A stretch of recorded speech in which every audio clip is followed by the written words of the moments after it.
Hey y'all, welcome back to my channel. For today's look, I used the Morphe and Jaclyn Hill palette, and I know I did a similar look last week, but I had several requests to use this palette, so I wanted to use the neutrals, and I do have two other tutorials using this palette that I'll link down below in the description bar, just in case y'all want to check those out. But if you want to see how I got this look, then just keep watching. I went ahead and did my face makeup because I've been using the same products recently, but I will link my last tutorial down below in the description bar in case y'all want to see how I do my foundation, bronzer, blush, highlight, and all of that.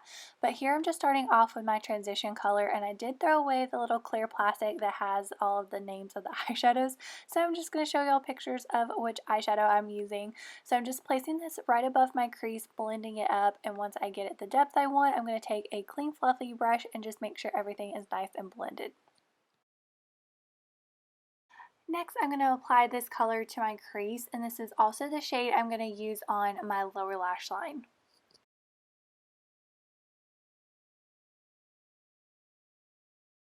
Now I'm taking this shade and placing it all over my lid. Next, I'm going to use this shade to darken up the look a little bit by placing it on the outer corner of my lid, taking it up into the crease a little bit, and I'm also going to apply it to the outer corner of my lower lash line. Normally I use Man-Eater mascara by Tarte, but I thought I would switch it up a little bit and use Lights Camera Lashes, which is also by Tarte.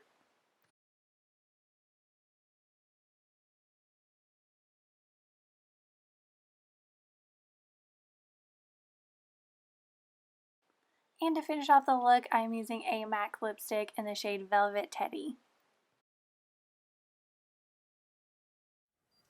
So that completes this look. I really hope that y'all liked it, and if there's any other older palettes, newer palettes that you want to see a look with, definitely let me know down below in the comments. But if you liked this look, please give this video a thumbs up, and don't forget to subscribe to my channel if you haven't already so you don't miss my fun upcoming videos.